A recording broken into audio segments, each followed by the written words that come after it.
Assalamu alaikum wa rahmatullah and welcome to KTL's Muslim Mind podcast with Samaht Sheikh Mu'taz Al-Wahwah and myself. This is our 5th episode and inshallah today we're going to speak about the West. But before we dive into that, because we haven't been online for a while, we had Shahr Ramadan al-Mubarak, a'adahu Allah alayna wa alaykum. May Allah Azza wa Jal grant us the ability to witness Shahr Ramadan again next year. How was Shahr Ramadan, Sheikh Mu'taz? Where were you? Alhamdulillah Rabbil Alamin. Well, as you know, Shahr Ramadan is a very busy time for us. This year I was off in Canada. I was in Vancouver in Canada for the first half, then London, Ontario in the second half. And it was very tiring, alhamdulillah Rabbil Alamin, very tiring and a lot of work put in there. And yourself, you went to my home. Australia, yes. Australia, how'd you find Australia? Subhanallah, the two opposite poles, like Vancouver, the very west, and then Australia, the very east. Very east. How'd you find Australia? Wallah, to be honest, I was actually, before I went, I was a bit hesitant. Should I go? It's too far away, the time difference, and I've never been there.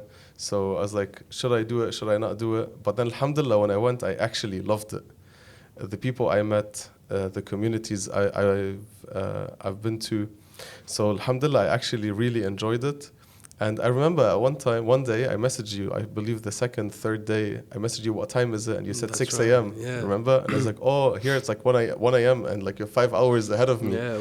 And you're like, no, I'm actually 18 hours behind 18 you. hours behind, I was in the past. Yeah. You were talking to me from the future. And I'd spoken to you about Australia before. Did you find many of the things I said, was I exaggerating? No, you weren't. We don't have time to mention everything, but no, to be honest, I loved it. Alhamdulillah, it was a good experience. And I will definitely go back, inshallah. Yeah. And they loved you, and the feedback that I got. Not that you need feedback from me, but the brothers there, they loved you. What stood out for you the most in Australia when you compare it to other places in the world you've been? Look, to be honest, when I left Australia, it wasn't the same feeling that I always or usually have when I leave other countries. I don't know what it was about the community, the people I met, but I was actually sad. And Australia opened other doors for me to understand, like, people, the world, a bunch of things. I'll share something when we speak about, to get into the topic. But there was many good sides in Australia that I got to see. And there's also dark sides that were eye-opening, that were hurtful for me personally. I felt pain inside. I can actually start with that. Let's go. Bismillah. When I went to Canberra, since Canberra is the ACT, Australian Capital Territory, I went to the Parliament House. People told me, Canberra is tiny. There's only 2 streets in Canberra, one in, one out. Like there's nothing really to see. But to be honest, it was a rich experience. I'm not describing it as good, as rich. The community, I loved it in Canberra. But it was a rich experience because when I went to the Parliament House, we got to enter and walk around and see everything. When I was there, I saw the Aboriginal flag next to the Australian flag everywhere. And I didn't really know about the story of the Aboriginals to that extent. I've heard of it, but usually like I see it all right and then I move on. But when I was there, like even inside the parliament, it's everywhere next to the Australian flag. So I looked at it and I started asking and looking, and there's even a corner in the Parliament House about the Aboriginals, like artwork and stuff like that. But me looking at that, I felt pain. I felt there's injustice. I was just looking at the Australian flag and the Aboriginal flag. And then I was speaking with the brother who was with me the whole time, and he said, there was an official apology, 2009, I believe it was, or 2008, from the Prime Minister. It was only 3 minutes long, because I started reflecting a lot on how everything started. Because, they celebrate Captain Cook. That's right. Yeah, we have Australia Day. That's right. Yeah, they celebrate. Australia Day, right? So, or we like to call it Invasion Day. We don't call it Australia Day. Yeah, no, because they celebrate him, they present him as a hero, right? So anyway, I was just reflecting on both flags and how everything started, and then everything that came out of them was a 3-minute apology that they acknowledge that the indigenous people are the original inhabitants of this country or something like that. I don't know the wording for it. But I was just thinking that, a few hundred years ago, or tens of years ago, there was people living in Australia, the indigenous people, and then the white people came and killed them. Back in the days, I took it a bit too far in my head, but it's actually pretty accurate and realistic, I believe. They were just living, sitting, minding their own business, right? Just on the other side of the planet. And then the white people came and just killed them one after one. And they took their homes, they killed them, they took their kids. There's too many things that we could speak about. We could make just one episode one whole on this. episode, yeah. So I'm just trying to keep it small. But just on this, so when the European invasion first came to Australia, Captain Cook declared Australia what they say terra nullius, meaning uninhabited. Oh. Yeah, even though for dozens of years, discoverers before Captain Cook, they reported that there was, that there's an Aboriginal people there, rich in history, rich in culture. They've been there for tens of thousands of years. Captain Cook saw these people, he engaged them, but he did not consider them human. So he considered Australia uninhabited. He considered them part of the wildlife in Australia, just like the kangaroos and the rabbits and the dingoes and whatever. So this was the official stance of the British government at the time, that Australia was uninhabited. These people are not really people, yeah? They're just wildlife. That doesn't surprise me. This is always the way of the West, right? They need to find something to justify their actions. So, there's no one living there. It's just probably animals, right? This is how they saw them. Unfortunately, so I just took it in my head, they came, and then back in the days, there was no WhatsApp, no messaging, no news, no TV, no nothing. So just they killed them one after one in the villages, and then they took over. And then now, till today, they know that they are not the original indigenous people of this country. They're not the real,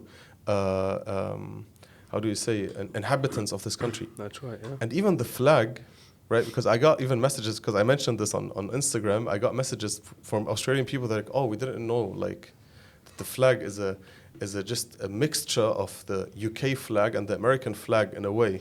Oh, right? yeah. So it's not even original. No, it's not. And we have the Union Jack in the corner, which represents British imperialism.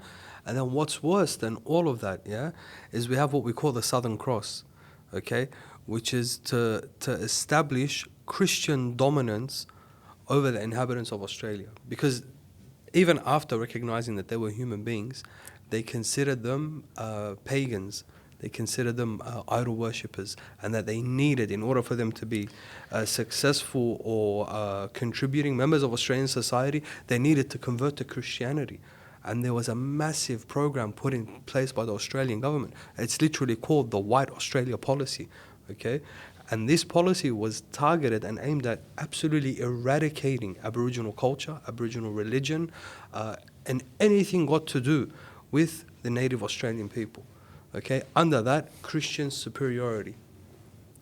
I really don't know what to say, because every time I would look at, because I saw some Aboriginal people in Australia, I did, and they have tents outside of the Parliament House and in the area. The tent embassy, yeah. Yes, yeah. Exactly. And me just looking at that, and I just find it so disrespectful to put their flag next to the Australian flag. I find it disrespectful. I find it so disrespectful every time they mention that we acknowledge that this country, you are an occupier. You know that those before you committed a genocide. You know that this regime is built unjustly, and you still go with the flow. Just you thinking that if I say that we acknowledge 1, 2, 3, 4, this justifies it, and then you just live by your day normally. But how and why? And then just the fact that the Australian regime, just like Canada, they're still under the British Empire. Like, we are living in 2024. Yeah, right? we still have this British Empire ruling And we over still this. have this like Canada is the second biggest country in the world. Australia is a continent. And then you just follow king and queen and stuff like that. Like, where are we living, right? And this is what we want to speak about today. We just want to give people the perspective or another perspective of the reality of the West. Because you see that everywhere. People are just so amazed by the West. Oh, right? yeah. Clean streets, electricity, water, you have job opportunities, you have universities, you have healthcare, you have all this stuff that you don't find in Africa, that you don't find in West Asia, that you don't find in our countries. So they just come with this propaganda of the West and how beautiful it is. But we want to show how this West was built and how they behave. And actually now, like the current events are showing everyone who wants to see the reality of the West, which is hurtful, which is painful. Yeah, so what you saw in Australia, yeah, is not exclusive to Australia, as you said. It's across the board. Okay, so we see the same, like you said, in Canada. We see the same in the United States with the Native Americans. We'll touch on that in a little bit. And then after the Native Americans, with African Americans, how they were treated, how they continue to be treated. All over the world, the French are not innocent of this at all. Okay, we have the massacres in North Africa. In Algeria alone, over a million Arabs and Muslims in Algeria killed by the French colonialists. Here in Lebanon, Lebanon was colonized by the French. The massacres, the rape, the plunder, the slaughter, to the point where there are even Lebanese families today, okay, where French is their first language. Yeah, they prefer to speak French over Arabic, over the language of their forefathers, right? And their schools are still here. So the colonizer left, but they left their institutions here, right? And they educate our children, and they educate them, of course. We don't say educate, they sort of brainwash them, right? The British did the same in Iraq, in occupied Palestine, all over the world. In fact, the British, if we look at just what the British did in India alone, okay? In India alone, the rape, the pillaging, the genocide, the mass graves that are until today just, most of them are not discovered, all the way throughout Asia. These empires, these civilizations today were built on blood.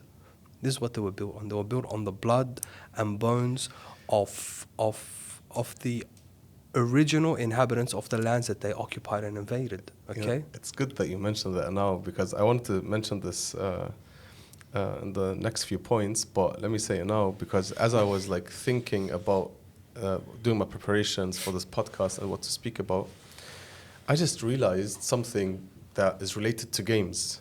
Like, if you look into war games, you find that the countries that you can choose in these games, be it like Red Alert or other countries, like old school, like when I was young. Yeah, the strategy games. All the strategy games, all the war games, the main countries that you can choose are usually the USA, the UK, China, because it's an empire. It was an empire. Russia, Germany, in some games, not all of them, but Germany, France, right? And that's it. Great Britain. Yeah, UK, right? But usually you can't choose like Brazil. You can't choose Canada. You can't choose Australia. That's right. You can't choose these countries, India, because they have no say.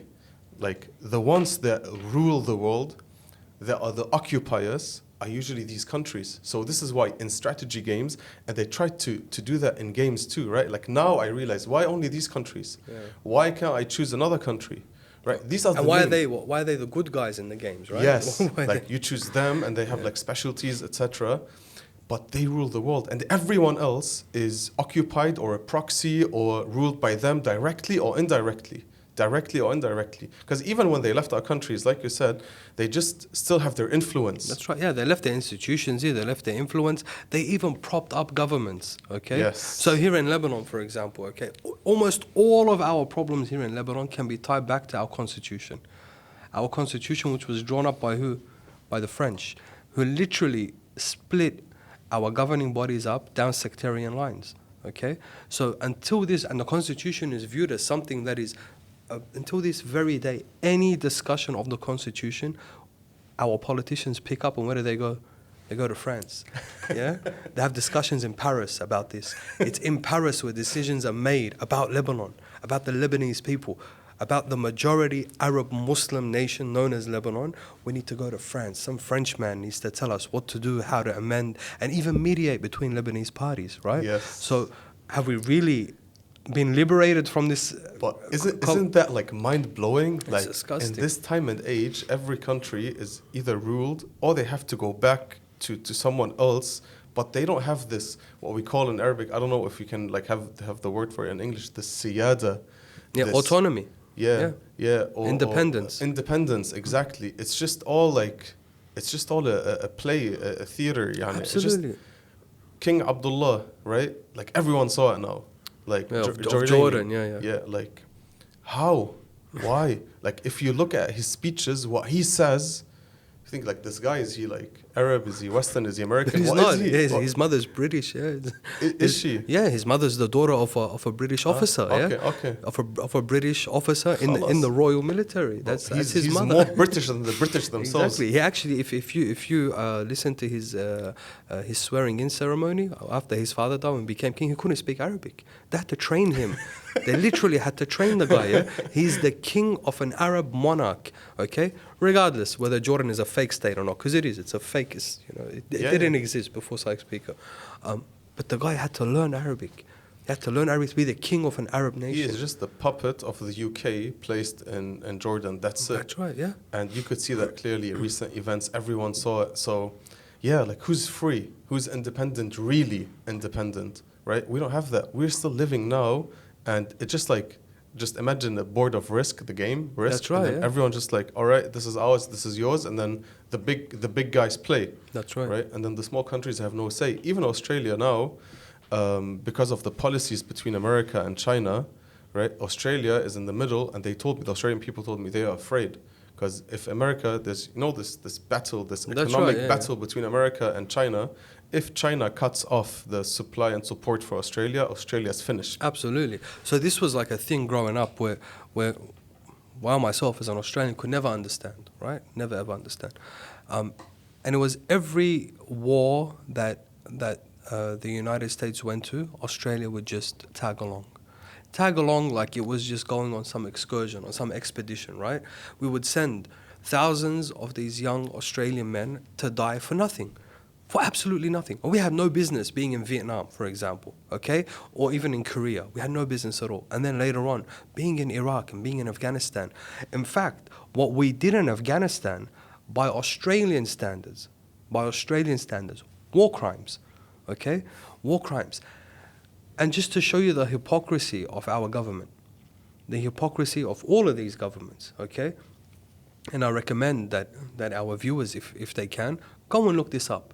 Look up the ABC's exposure of war crimes committed by Australian Special Forces in Afghanistan. Recorded footage. When the ABC, which is a channel, it's a broadcasting network in Australia, when they began reporting on this, you know what happened to them? They got raided by the Australian Federal Police.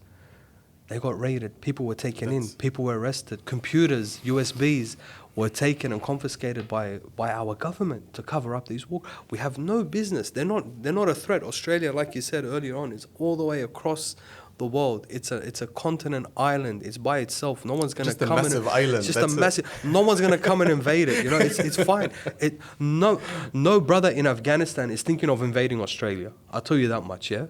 No brother sitting in Qadimiyya or in Mosul or anywhere in Iraq is thinking, you know what, Australia is my enemy. I need to go over there. Exactly. You know, but they went to them.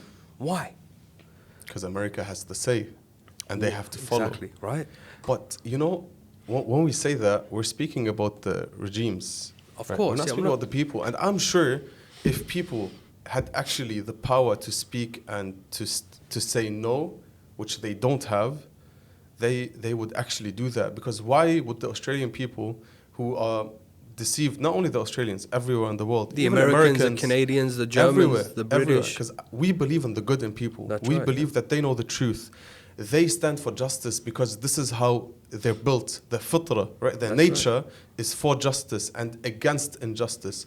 So the people, why would you let your brother go to a war and die just for your government that is unjust, that preaches and speaks about freedom of speech, that preaches about humanity, that speaks about all these beautiful titles, but they're empty. It's just the bubble that they make. Just slogans, yeah? Yeah. So why would these Christian people, these Jewish people who really stand for truth and justice go and sacrifice their lives and die and fight just because some people can sit on the chairs and relax and sit back just for their own benefit? That's right, yeah. Right? So we criticize the regimes that are ruling, the occupiers that are ruling, one after one. Right? Because the people are really innocent. They may be not aware of what's really happening. Now they're starting to wake up, yeah. They're starting to wake up. So yesterday was what we call Anzac Day in Australia, yeah? Anzac Day, Anzac stands for Australian New Zealand Army Corps. And it's a day where we celebrate the Anzac? Anzac, yeah. ANZAC. Okay, and it's a public holiday all over Australia, and it falls on the day of what we call the Battle of Gallipoli. Gallipoli is an island in Turkey.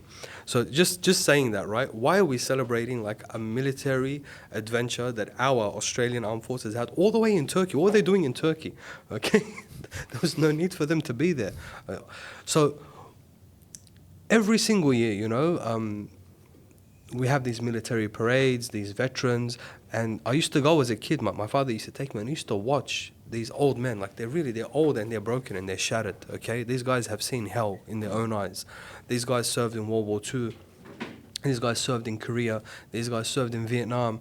These guys served in Iraq. These guys served in Afghanistan. They served all over the world. Some of them even served in occupied Palestine. Okay, and they saw their friends get killed. They saw many of them are injured. If they're not injured physically, they definitely have this psychological trauma.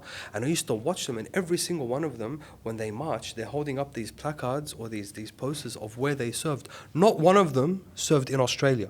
Not one of them would say, you know what, I served in a battalion on the Australian borders that defended Australia from its enemies. It's always, we went to other people's lands.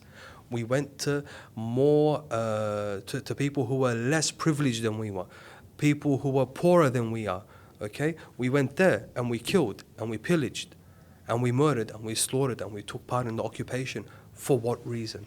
Exactly. Okay? These are my words. I went to the War Memorial in You Canberra. went to, yeah. I went to. It's an interesting. I saw it, and I saw the names of the people who died during these wars and where they died and how. And I was like, why? Who planted this illusion in their head? Right, that you have to go and fight for what cause?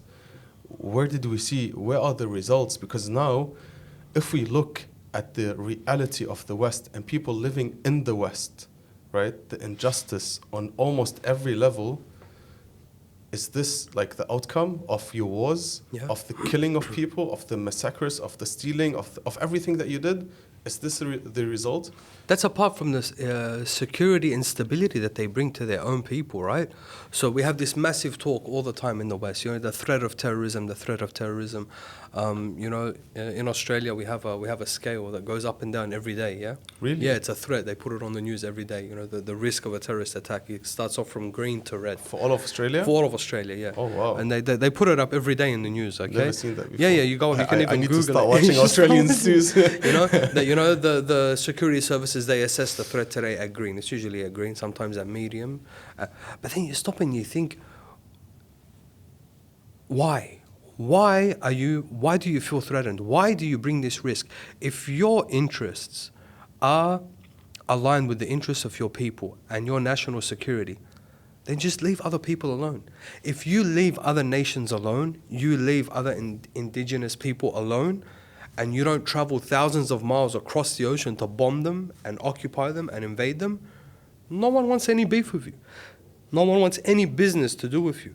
Okay? No one's just going to pick themselves up and come and threaten you. I'm not justifying any form of terrorism here, but what I'm saying is, let's be frank. It's time for these people whether they be in the United States or in the UK or America or Germany, anywhere in the world, to actually start asking these questions.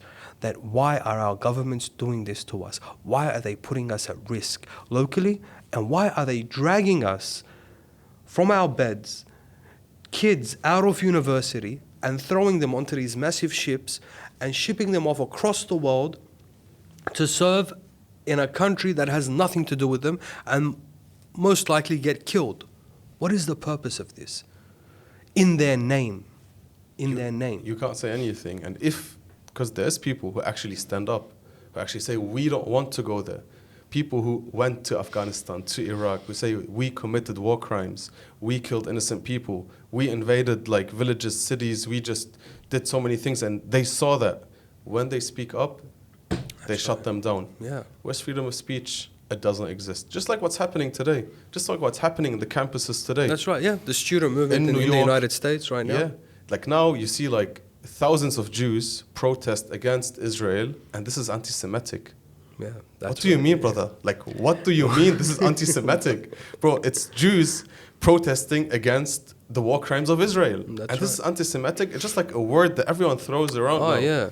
But like, we even had I don't understand the war criminal Netanyahu yesterday describing these protests as those that preceded the Holocaust. Yeah. So he's like throwing this Holocaust card around that. Oh, this is causing so many flashbacks for the Jewish people. This is the exact same thing that happened before the Holocaust. We need to be careful. Look, Sheikh, I have to be honest. Yeah. Like looking at the world today and how they're flipping and trying to twist everything. I don't know what happened 60 years ago. Yeah, who does? Really, who does? Like for real, like looking at everything that's going on and how they're twisting everything and how just like hiding things and highlighting things. I was like, come on, like how can I be really certain? You want us to believe your narrative? Yes, exactly. How can I believe your narrative? How? Yeah. Because like the most clear example, right? Israel attacked a building of the Iranian embassy. I'm not going to say the Iranian embassy. One of the buildings that belongs to the Iranian embassy. Okay? And then 2 weeks, no one said anything. The world is silent, right? The UN, everyone is silent. No one condemned. No one condemned. This is a diplomatic dispatch. This is a diplomatic building. And I think it is from the wisdom of the Iranian regime that they waited 10 days, 12 days, I don't know the period, but at least 10 days. They waited. Did anyone condemn anything? Nothing. Doesn't this break a UN resolution? The Geneva Convention. Yes, you cannot attack an embassy or diplomatic mission. Yes. No one condemned anything. So the Iranians waited 12 days approximately, and then they launched an attack. And they said, we are going to launch an attack. They said they need so and so time to reach your country, and they didn't attack no civilians, they didn't attack schools or hospitals, they just attacked military spots. Yeah. And this is because they fight with the akhlaq of Ali bin Abi Talib. Look, when you follow Ali bin Abi Talib alayhi salam, this is how you are. You can't be without morals and akhlaq. So they said, because people started to make fun, right? Like, yeah, that's right. The drones are going to arrive in 9 hours. What did they send? What did they do? They had their goals. They achieved their goals. But the very next day, everyone stood up. They condemned the Iranian attack. I was like, please. No one condemned the attack on the Iranian embassy. Why did Iran attack Israel? Why? For what reason? Why do you share half the truth? How can I believe your narrative? Well, we haven't believed anything that they've said for the last at least 7-8 months, right? Exactly. So we're looking at everything that's going on in Gaza today, okay? Let's just take a look at Gaza today. If you watch Western media, first of all, they downplay the numbers of civilian deaths like nothing. Most of the massacres that take place, like Al-Nasr Hospital yesterday, the mass grave that was discovered at Al-Nasr Hospital, 300 people? Over 400, yeah, between 400 or 500 bodies, over 200 of them buried alive. Okay, buried alive, 100 and something of them children. You won't find any reports in Western media about this. Okay, nothing. They just ignore it. We had Western aid workers deliberately targeted by the Zionist regime, and it took the killing of 3 or 4 white Anglo-Saxon aid workers for the first public condemnation to happen. Okay, they ignored 30,000 Palestinians killed, 40,000 Palestinians killed, 18,000 Palestinian children maimed, slaughtered, murdered, butchered. That was all okay until 3 white Anglo-Saxon aid workers were killed. This is when, for the very first time, these Western governments, Australia, Poland, they didn't even condemn, right? It was just like, oh, please explain. Yeah, could you just please tell us what happened here? Okay, can we have an inquiry? Can we have an investigation, please? But the massacres that took place before, honestly, now I think what we're seeing today on campus, and honestly, here we need to hats off to our brothers and sisters in the United States right now. These brave students, very, very brave students. some of them too brave. Some of them too brave, but this is good. We need this, right? Who are putting their lives on their line, the livelihood on their line, their academic standings, their degrees that they've worked hard for. They're risking all of this, not only to stand against genocide, right, but to test the limits and the truth of their fake democracies. What are we doing actually? What are these youth doing apart from voicing their opposition to genocide? And yet what happens? They're being threatened today by the governor of Texas that he's going to bring in the National Guard. He's going to bring in the National Guard. You've got police snipers placed up on the buildings of on if this campus. was in any other country, like, come on, man. it would have been all over the news. Come on, man. They did. In Syria, these guys, they funded and they funneled and they armed and they trained radical terrorists, okay, to overthrow the Syrian regime over a fraction of what's happening right now on US campuses. A fraction of what's happening. People are being gagged. There are professors and academics now who are going to have their accreditation stripped of them, taken away from them, simply because they voiced opposition to what is happening today in Gaza. This is the democracy. This is the fabricated democracy that these governments try to impose. And it's the people of these nations who pay the price the most. Okay? It is your average Australian, your average British, your average German, your average American. These are the people who have been given this false belief that, you know what, you guys, we're the epitome of democracy and freedom of speech and all. In fact, when we bomb other nations, we are bombing them into democracy. This is why we're bombing them. We are bombing this democracy. The beautiful democracy. Beautiful. What's the difference now between the current US regime and Saddam Hussein's Iraq when it comes to freedom of speech? Nothing. Yeah, or to Stalin's Russia, or to Adolf's Germany. What's the difference? No type of protest is allowed. Even silent protests, they're shutting them down. Why? Right, yeah. Even in Germany, there was a conference about Palestine and Gaza. They closed it down. Like more than 2,000 people, police, 2,000 individuals from the police, they came and stormed the place. They cut down the electricity, and it was just a conference, right? No one said anything. No one did anything yet. It's just the title Palestine is scaring them. Yeah. But why? So freedom of speech, respect. Even the governor of Texas, did you see the video? That's right, yeah. Right? He said, 2019. He's like, I'm going to sign a paper now because I heard that some colleges are forbidding or not allowing their students on campus to practice their right of freedom of speech. So now I'm going to sign up by law, and then that's it. Right? Everyone's making fun of him now. Yeah, like, do you believe yourself? Do you believe your lies? Like, so people are actually afraid, right? So in Canada, I had an event regarding Gaza and what's going on, right? And it was, I won't mention the university so we don't get them in trouble, but I was invited to a university to speak to some students there. The main concern of these students, and I saw this all over Canada in Shahr Ramadan, the main concern was, we want to be active, we want to help, we want to protest, we want to make a change, but we are afraid to do so because we will lose our academic standing. And they gave me examples of brothers. I have one brother who is a medical professional. He graduated from med school in Canada. He's been waiting now since his graduation for 4 years to have his medical license, for them to give him his medical license. And they haven't given it to him yet because he was part of a Palestine action group that will protest against Zionist atrocities committed in occupied Palestine. And they labeled him, and he showed me the articles. He's saying, look, there was a Zionist student movement that named me as an... So he still hasn't had his license granted to him. He's now going to another country, taking his degree to another country just to get a medical license. So people are actually afraid. This tyranny has reached their very own people. But isn't that terrorism? Of course. For your mind.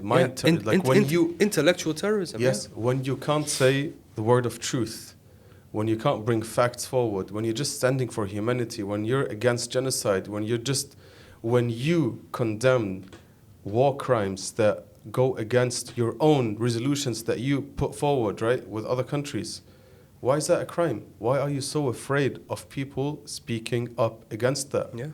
Right? So this is another type of terrorism. Terrorism doesn't only have one form, right? Because they try to, and this is what they've been doing for a bunch of years, right? To tell us that this is terrorism when people come and kill other people, right? But you are killing the minds of people. You're killing their rights to speak. This is terrorism. Right? We can label it terrorism now. You can label it terrorism, you can label it dictatorship, you can call it tyranny, because that's exactly what it is, right? But I just want to catch up on something that you mentioned, right? Because you said that the US is bombing these countries for this type of democracy. But even on, not only on the political level, even if you look at other aspects of life, we see that there's so much injustice, poverty. Like, what does the West have? What does the West provide for its people that doesn't exist elsewhere in the world? Yeah. Right? When we look at poverty rate all over the world, numbers are scary. Like, there's studies that show that 90% of the riches of the wealth that we have belongs to 1% of people. Population, yeah, world population. So 1% of the world's population owns 90% of the riches and wealth. And then the other 10% is just for the 99%. That's injustice. That's dhulm. Yep. It's greed, yeah. And this is what people are suffering from. You said, and at the end, the average Australian, the average American, the average German, it's تطلع براسهم. Yeah. What they say? Yeah. They're paying the price for this. They're paying the price, right? If you have to work 2 weeks, right, day and night, just to pay off your rent, what kind of lifestyle is that? Yeah, you have clean streets, you have electricity, you have water. This is what people suffer from in Pakistan, in Lebanon, in Iraq, and other countries. Because of you. Right? Because of them. Because of them, yeah? Because of them. Because we have the riches. We have them. We have them in our countries. So how is that like a healthy lifestyle when you have to work 2 weeks just to pay off your rent? You have to work several hours just to get a haircut. You have to work so hard just to get basic stuff. People are trapped in a loophole where they're just like constantly working. Until your old age, right? So I don't know what the age of retirement in Germany is. I think probably 65, 63, So in Australia, like I think it's about 71 now, 71 or 72. Here in Lebanon, I take a look at someone that's in their 60s, bro. They're like, clearly, they've been retired for like 5-6 years. Yeah. That's assuming they've worked in their lives, yeah? But we look after our elderly here. We respect our elders, you know? I used to look at like my relatives well into their 70s, waking up at 5 a.m. in the morning, going off to work, okay? So basically, you're just a slave to this economy over there. You are. Just like a rat, just working yourself off. You're in that rat trap, yeah? And that's it. What is the West giving you? People are not happy. People having issues, mental, like anxiety, just... I saw so many young people just fearing the future and how they are going to make it in the future. Absolutely. To go work, find a job, to pay off the mortgage for a house. If you can afford a house, now everything is getting expensive. So what is the West really giving you? Even when it comes to healthcare and the medical field and so many fields, it's a failure, right? That's right. And they're just trying to convince people through the movies and series that we are great. We are strong. Great for what? So look, you know, you go to these neighborhoods, And you see them in Sydney. I don't know if you saw them.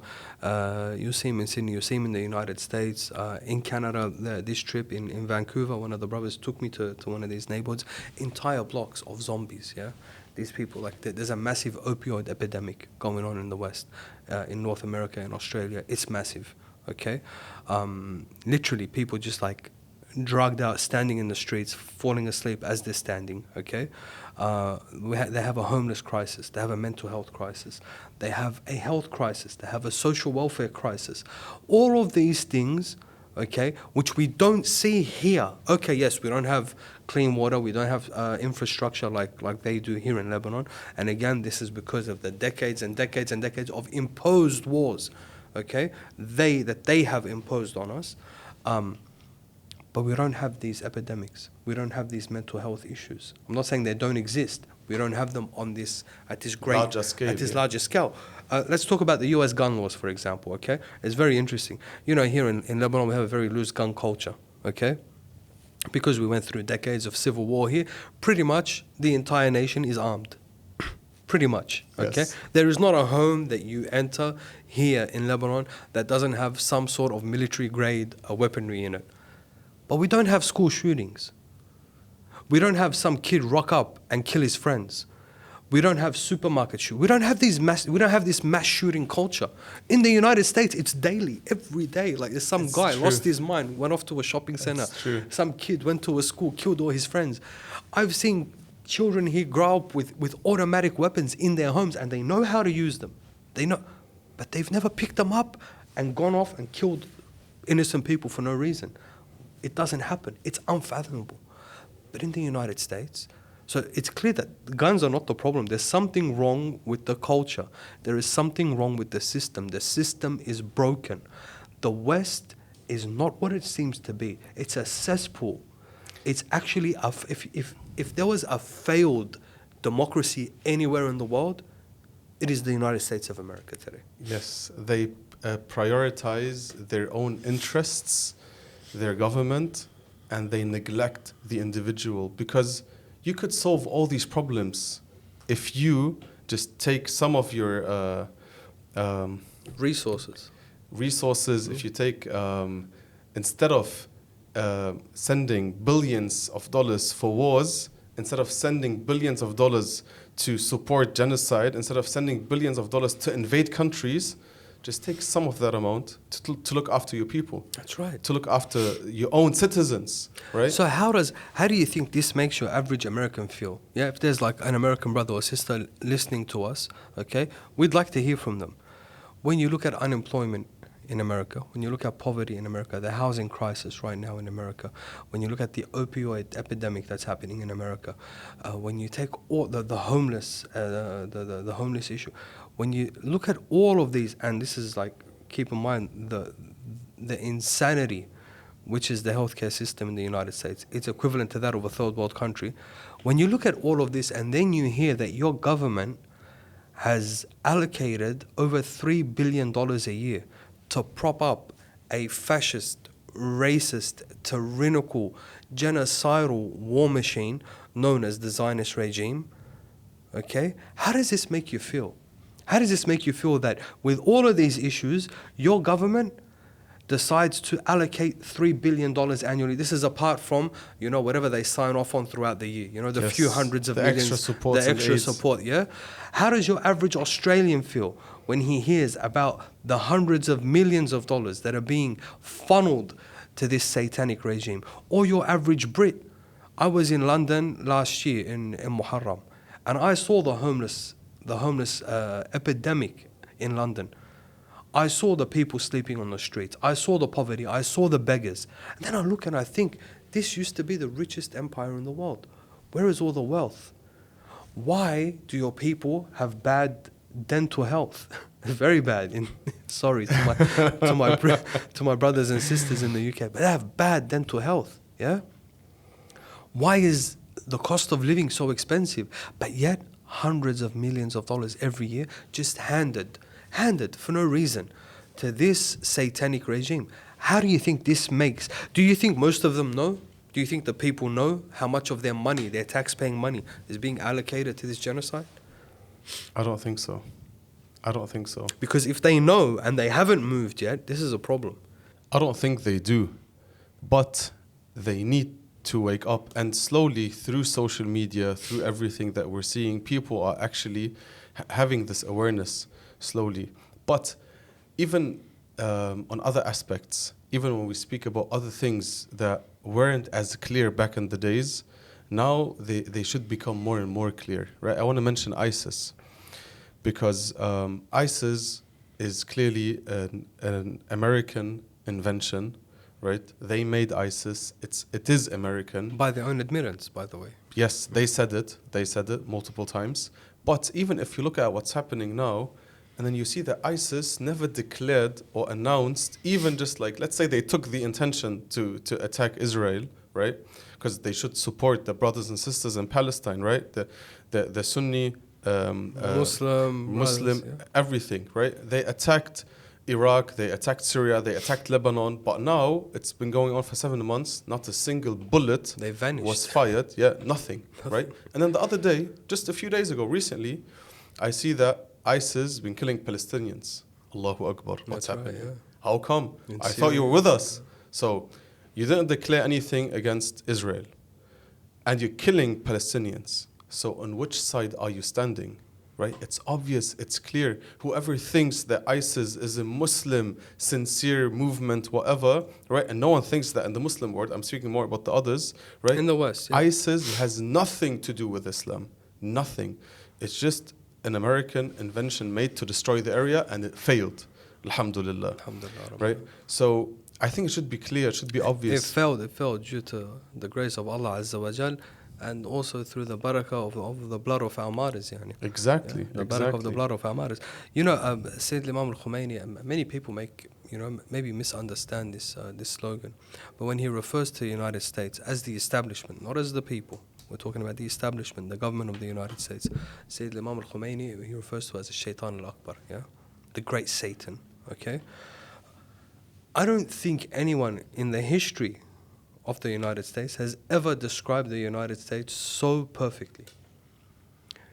Because there is nothing, it is nothing short of satanic, the way that they are the way that they've been behaving from its establishment up until today. From its establishment up until this very day. The way that this regime, this tyrannical regime has behaved, not only with other nations, not only with its indigenous population. Most people don't even hear about the Indian massacres that took place. The tens of millions of Native Americans who were buried in the sands of the United States today. Absolutely eradicated, destroyed. Mass genocide. They want to talk about the Holocaust, right? They're so good when it comes to pointing the finger at other people, okay? But, let's assume that the figures you've given us about the Holocaust are accurate. Is it 6 million? 6 million, 6 they say, million. yeah. The indigenous Native Americans, their Holocaust surpasses 30 or 40 million. 30 or 40 million. It's not a big deal, so who cares? Because they're not Just the 30 same million. skin color, right? They're not the same religion. It doesn't matter. And there's no benefit in just highlighting their... Yeah, absolutely. Or when we talk about these organizations like ISIS. So even before ISIS, the propping up of dictatorships all over the world. So they want to call themselves, the champions of democracy. Let's look at a dictatorship like Saddam Hussein, yeah, which the CIA propped up. Let's talk about all these sheikhdoms today. Let's talk about Bahrain, for example. The people of Bahrain, for dozens of years, and more so since 2011, okay, have been stomped on by their government, which is the host of the largest U.S. fleet outside of the United States, right? The U.S. Fifth Fleet, and America, one of America's greatest allies in the region. These sheikhdoms, these monarchies, these terrorist regimes, the Jordanian. I've been to Jordan several times. I don't think they'll ever let me back in again. And you know what? I don't ever want to go back to Jordan, ever in my life. But I have never seen a more policed state in my life. I've never seen a people who are so afraid of one another. Okay? The Jordanian regime has created this fear. Within one family members fear each other. They fear each other because they fear that you'll be working for the government. If you say one wrong thing about the government, you're vanished. You're gone there. You're done. Okay? All of these tyrannical regimes, these dictatorships, these are all America's friends. These are all America's friends. When we come and ask for democracy, like, for example, I think it was 1954, in Iran, President Mohammad Mossadegh's revolution in Iran, which later on now we know is called Operation Ajax, is the overthrow of Mossadegh, where this guy came and said, you know what, I'm going to nationalize Iranian oil. The people of Iran supported Mohammad Mossadegh. They supported him. They rallied around him. He said to the Western companies, the US and the British, the Anglo companies, you know what, you need to leave. We're going to nationalize our oil. It's our oil. We're going to benefit from it. Because he did this, this is by admittance of the United States today. You can go on, I'm not even lying, check it up, Operation Ajax. Yeah, the United States, they classified, admitted, they say, yeah, you know what, economically it wasn't good for us, so we had to overthrow him. You know, they created a military coup, reinstated the dictator, the Shah, okay? A few years later, Sayyid Imam al-Khomeini, rahmatullah alayh, again through a popular movement, okay, overthrew the Shah and established through the voice of the people, right? There was a referendum where 89% of the Iranian nation chose an Islamic government. Is there anything more democratic than this? Then the United States says, you know what? We're going to sanction you. Yeah? How dare you have a voice? Yeah. Look. This is odd because I've been to America 4 times, but that was 2011 and 2013. So speaking 10, 11, 12, 13 years ago. Just before Hausa. Yes.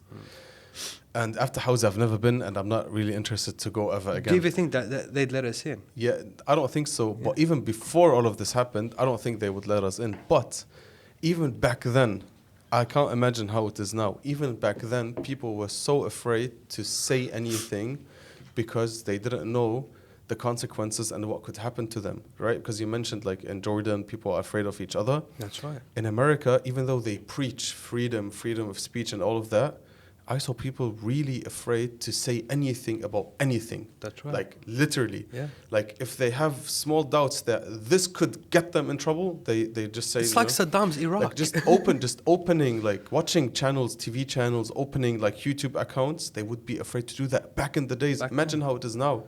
So they preach and they say freedom of speech, but it doesn't exist. No, it doesn't exist. That's and nonsense. Not only that, the countries attack each other, right? Like Canada criticized America for having the high rate of black people imprisoned, right? And then when you look at Canada itself, the native people of Canada, they make up 4% of the current population, 4%. That's right. But 25% of those who are in prison are from these natives. So, like who's lying to who? Like, how do these guys like sit? Do they sit on one table? Like, they laugh at the world? Yani, what's happening? You know. You know what? So I'm just gonna come back to your previous point about people in America, for example, being afraid of one another.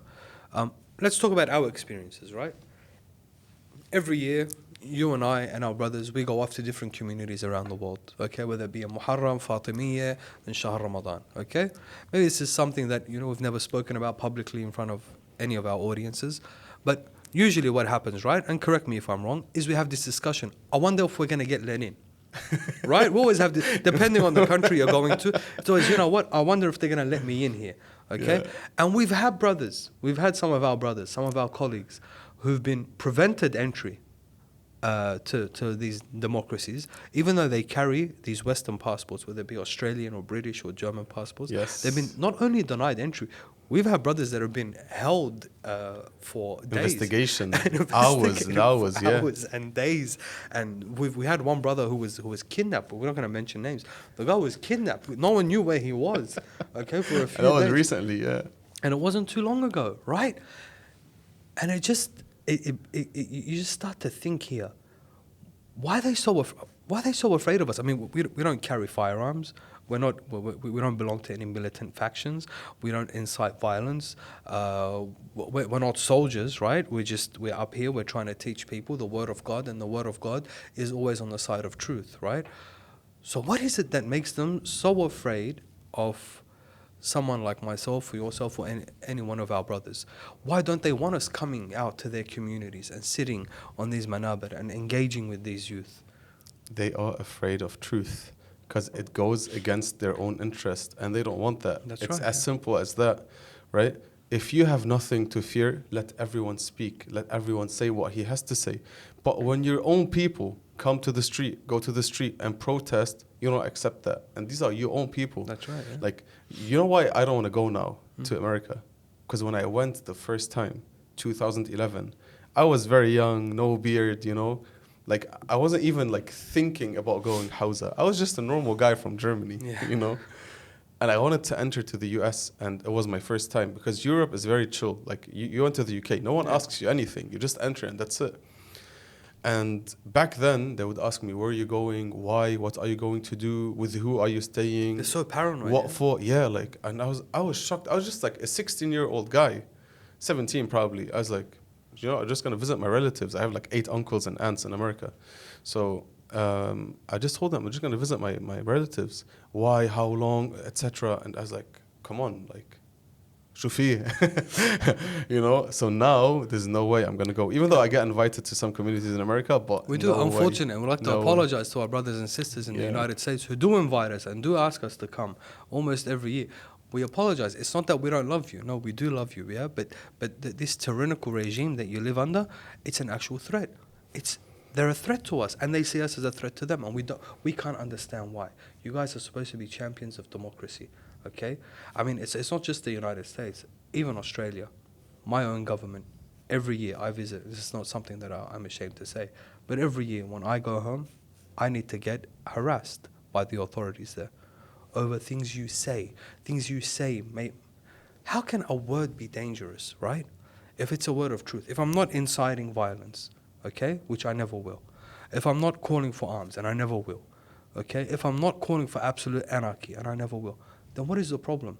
What is the problem if someone got up there and exposed your crimes and exposed your double standards? Are you gonna come out and just admit to the rest of the world, admit to us and say to us, listen, this issue of democracy, we don't believe in it anymore. Just come and be public, yeah? Say it doesn't work. We don't believe in it. We believe in more of a dictatorship, more of a tyranny or a tyrannical system. This is the way things should be. Not everyone can say whatever they want to say. Come out and be frank. That way we know the law. It is against the law to say this. It is against the law to say this. Instead of coming out here and saying to us that, no, freedom of speech, say whatever you want. No. But then when we do speak up, you're blacklisted, your phone's tapped, you're harassed at the airport, you're denied entry into countries. If you're not arrested and taken away to some, and I think our viewers think I'm exaggerating, but we've actually had brothers who've been kidnapped, right? Like, yes, it's facts. It's actually facts. Right? Or kidnapped and no one knows where you are. You just vanish. You fall off the face of the planet, right? One of the brothers, I think it was like genuine advice. He was being genuine with me, inshallah. He said, look, you need to sort of like tone it down because you could really get hurt. I've got this comment so many times. You get it, yeah. Yeah, from Germany. You could really get hurt. You think, why? Why would anyone want to hurt? Like, let's have the discussion. Yeah, like talk to me. If anything, let's just have a discussion, let's just right? talk about this. Yeah? If what I'm saying is wrong, just show me that it's wrong, and then I won't say it again. Like, I promise, right? But if you just want to come and just make use of your violence and just prevent me from entering your the country, authority. why? Yeah, why? Yeah, why? Just have the talk with me. If I'm wrong, show me where I'm wrong, and I will accept because I follow truth. That's right. Yeah. But now I feel like the professors and doctors and people, they're gonna feel us. Yeah. Because when they try to speak up, because I saw a video of like a professor, like they just smashed her on the ground and like her glasses fell off, and she's like, I'm a professor, and then 2 cops were just like beating her up. They don't care, right? They don't care. As long as you follow the system, you're good. But if you dare to speak up, you're finished. You know what it is specifically now with the issue of Gaza, right? Because we see this hypocrisy, we see it in the UN, we see it in their statements, where they'll come up, for example, the United States will tell you, yeah, we're aiming for a ceasefire and we want humanitarian corridors and we want the war to end. But then when it comes to a ceasefire resolution in the United Nations, it is always the United States that will veto the ceasefire, right? And when it comes to open criticism of the Zionist regime, it's almost illegal, okay? It's almost illegal. In some parts of the world, it is illegal. In some parts of the United States, it has become criminalized where you cannot criticize the Zionist regime. And I think this comes down to, when I talk about these world powers, when I talk about Great Britain, when I talk about the United States, when I talk about France, it's becoming evident that they cannot criticize the Zionist regime, because if they do, they'll be criticizing their own history.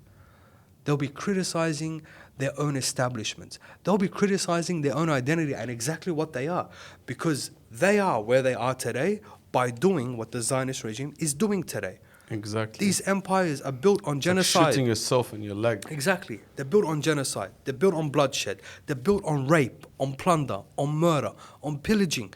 This is what they are established on. This is how they got to where they are today. So they have no right at all to criticize the Zionist regime today. In fact, if anything, they need to stand with this regime which they created. Okay, it is like it's their, how can we say, mini-me. Yeah, this is their mini-me. This is their protege. Okay, the Zionist regime is now just walking in their footsteps. And if they dare to criticize it very easily, and the Zionists are so good at this, they'll turn around and they'll call them out. Like, hey, who are you to, you know? Exactly. Who are you to tell me I can't do this? You know, you did 1, 2, and 3, and we've had this happen. Yes. We've had this happen. Okay, and it is the people that we are putting hope in. You know, these brave students today in the United States, where we hope that one day their rights are recognized by their governments, and they also recognize the tyranny of their governments. They recognize this tyranny, and there is a mass awakening. And it's unfortunate that it had to take the blood of 40 or 50,000 Gazans for this to happen. This isn't America's first genocide, and it's not going to be its last genocide. We hope. We hope it's its last genocide. Yeah. Inshallah, but like you said, we really, this is my call to whoever is watching, that we really need to wake up, like everyone, not only Muslims, everyone in the world. If you are an individual who really stands for truth and justice, if you want to live a proper life, a healthy lifestyle, if you want justice on all aspects, right, we need to stand up to be one, to be united, to follow each other in humanity, right? Because this is our only solution that we can have. If we don't do that, then we're going to stay the average Australian, German, Canadian, American, and we are going to pay the price. No one else. And suffer. Yeah. But think about it in this way, right? Imagine just all of humanity, we just live the way we're living now, just eating, drinking, sleeping, going to work, eating, drinking, sleeping, going to work, and just like that, then everything is going to stay the way it is. But if we stand up, if every single one of us sees himself responsible to make a change, which people are getting aware now and standing up and speaking up, then we can change the world together, right? So it's not about, this life is not about eating, drinking, sleeping, and repeat, rinse and repeat the whole time, right? So we need to make something. We need to stand up together and do something in Australia, in Canada, in Asia, in Africa, in Europe, in America, North America, South America. We need to stand together because power belongs to the people.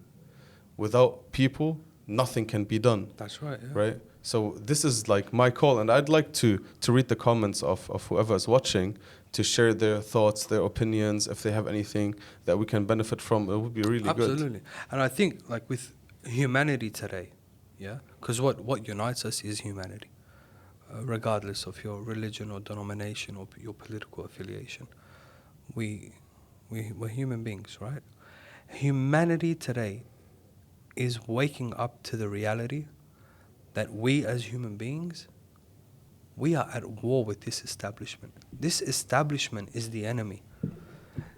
These, the powers that be, yeah, the imperialists, the colonizers, the United States, the UK, Australia, Canada, these governments, France, these are the enemies of humanity. These governments, they're the enemies of their own people. They're the enemies of the people that they've colonized, the nations that they've occupied and invaded and raped and committed massacres in. This is the enemy today.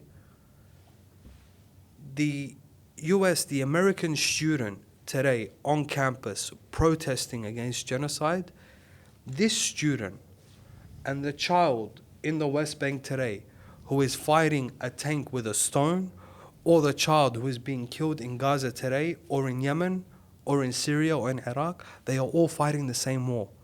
This is all one front. And this is one front against these tyrannical regimes. These regimes who have sent humanity back. I mean, I cannot fathom a government like the United States preaching democracy and freedom, and then I just always remember that this is the only regime in the world that's ever used an atomic bomb twice on the same country. No one in the history of mankind has ever used an atomic bomb, ever. And it always just plays. Any time I hear a US official talk about democracy, talk about war crimes, talk about terrorism, talk about tyranny, I just think... You just want to throw up, yeah? I just think, my God, really? Like, are we that... Do you think we are this stupid, right? Well, actually, they do think that. They right? do think that. Because if you look at the studies and war crimes committed in the last 30, 40 years, it's crazy. And they still win like prizes for world peace. I don't know what you call them in English, right? Like in German, say Friedensnobelpreis, but they just win that. Why? Who? It's just a lie. Who gave you this? Like they award themselves. They award themselves. Wallah, they do. Wallah, they do. And they call themselves like the UN, the most failed institution in the history of mankind. If any time you ever feel useless, just remember the UN exists. Yeah. The most failed institution that humanity has ever seen. Okay. They dare refer to their occupation forces around the world as peacekeeping forces. We've seen them, these peacekeeping forces here. I'll tell you a funny story, right? Let me tell you a funny story about the peacekeeping forces here. A few years ago, on Adaisi, on the border with occupied Palestine, I come across a Malaysian brother, part of the UN peacekeeping. It was a Malaysian battalion, right? Okay. And I just want my Malaysian brothers and sisters to forgive me. I mean no offense here, yeah?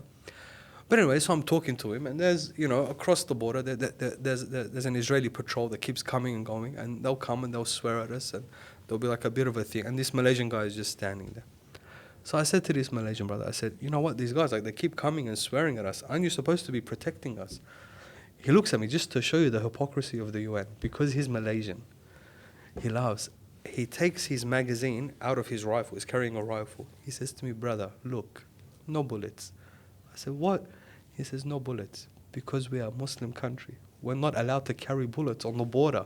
Really? Yeah, man. Come on. Go off today. Check the Indonesian and the Malaysian soldiers on the borders today. They have no ammunition in their rifles. What? Yeah, but check then the French, the French, the Hungarians. No, they're armed to the teeth, right? But the Malaysian and Indonesian peacekeepers, they're not allowed to have any ammunition in their rifles because the UN is afraid of them. They're afraid that, these guys are Muslims. We can't trust them. Even though they're part of a UN peacekeeper mission, yeah, we can't trust them with this. They don't even trust their own people, right? Their own people, right? Come on. Yeah. So it's a joke. It's just a joke. And the more we start to talk about these things, the more we start to expose. This is why it's so important to expose the crimes on social media, to expose the massacres so that the masses can be awoken. These things are happening in your name. These massacres take place in your name. Your governments do this with your tax-paying dollars, which they have deprived you of. You have a duty, for your sake, forget everyone else, for your sake, for the sake of your children, for the sake of the future of your nations, you have a duty not to challenge these regimes. You have a duty to topple these regimes. Something needs to change. If you don't change, we all suffer. All of us today. Exactly. I think this is a good way to wrap it up. Yeah, I think we should, before we say something inflammatory, after all we said, just in case. Thank you, Sheikh Mu'taz. Thank you very much again for everything that you shared with us. It was really beneficial. I hope that the viewers really benefit from this. Please share your opinion Any comment that you have, we usually go through them, we read them. Thank you for watching. Thank you for tuning in. Please share the podcast with your neighbors, with your friends, with your family members. We really appreciate that. And till next time, inshallah. Assalamu alaikum wa rahmatullah. Alaikum assalam wa rahmatullah.